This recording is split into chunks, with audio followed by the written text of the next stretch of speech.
closer in time. Despite having served in the state senate and as governor of his home state, Jimmy Carter, a peanut farmer from Georgia, entered the White House as the 39th president very much as a political outsider.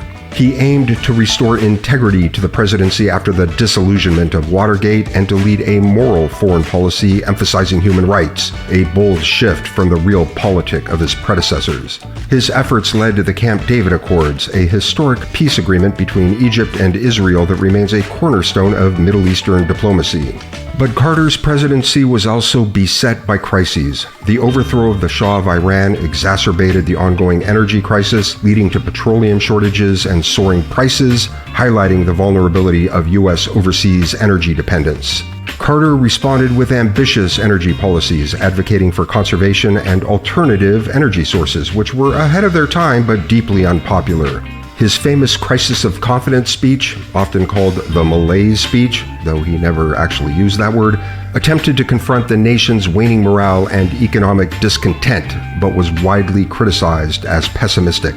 The final year of Carter's presidency was overshadowed by the Iran hostage crisis, where 52 American diplomats and citizens were held hostage for 444 days. The crisis, along with a failed rescue mission, crippled Carter's presidency and contributed to his landslide defeat to Ronald Reagan.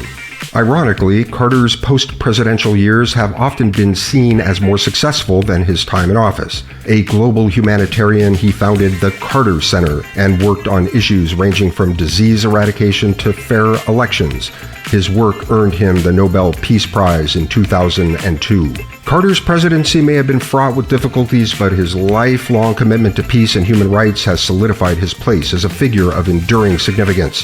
His life offers a study in resilience and the complex ebbs and flows of public service. Thomas Jefferson, the third president of the United States, was a man of contradictions. A founding father who championed liberty while owning slaves.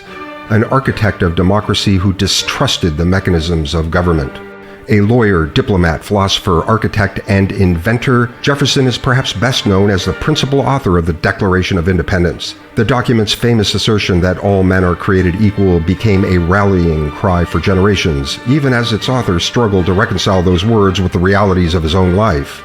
As president, Jefferson's most significant achievement was most certainly the Louisiana Purchase, which doubled the size of the United States. This vast acquisition of territory, obtained for a mere $15 million from France, opened the American frontier and fueled the nation's expansion westward. It also posed a constitutional dilemma for Jefferson, a strict constructionist who believed in limited federal power, yet who acted without clear constitutional authority to make the purchase.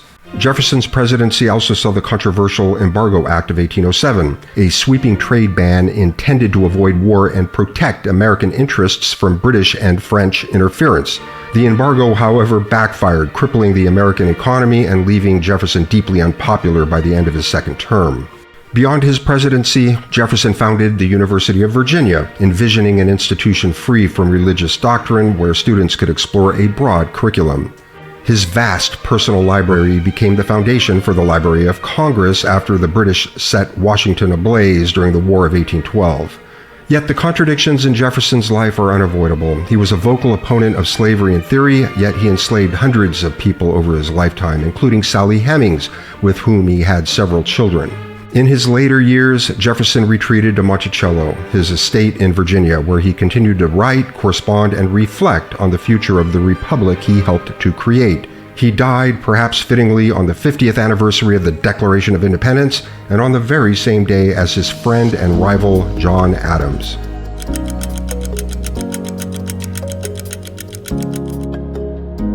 Jimmy Carter's birth is closer in time to Thomas Jefferson than it is to his centennial birthday by 642 days.